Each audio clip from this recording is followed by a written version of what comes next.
Entièrement renouvelé à l'automne dernier, le Sorento est le gros 4x4 de la gamme Kia, au-dessus du Sportage. Il s'agit d'un 4x4 permanent, uniquement disponible avec un 4 cylindres 2 litres de diesel de 197 chevaux en boîte manuelle ou automatique. Il est disponible en 5 ou 7 places selon la finition. Nous avons ici la finition haut de gamme Premium qui entraîne les 7 places de série. L'habitacle est spacieux à l'avant et la présence du toit ouvrant vitré de série donne un côté accueillant. La qualité des plastiques de la planche de bord est décevante, mais le Sorento se rattrape plus ou moins avec un niveau d'équipement très riche, comportant notamment les sièges électriques en cuir ou la caméra de recul. Il y a beaucoup de rangements à l'avant, bon pour le côté pratique.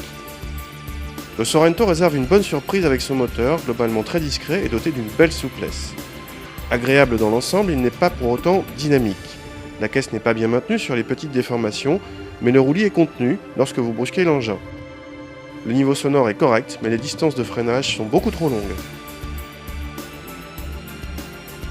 L'accès aux places arrière est aisé et les passagers profitent d'une bonne habitabilité générale. La place centrale est comme souvent peu praticable à cause ici de l'accoudoir central très inconfortable dans le dos. La banquette ne coulisse pas, mais le dossier de la banquette est réglable en inclinaison. L'accès aux places du troisième rang ne peut se faire que par le côté droit.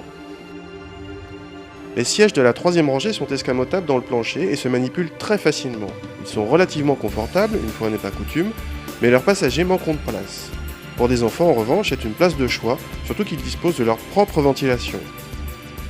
Le volume de coffre atteint 520 cm3 en configuration 5 places, ce qui est largement suffisant.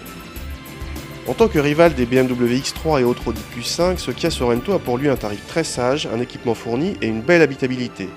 Mais il ne peut prétendre à des prestations de luxe avec sa présentation quelconque et un comportement routier nettement moins précis. En revanche, il assomme tout le monde avec un argument massu, c'est 7 ans de garantie comme toutes les Kia.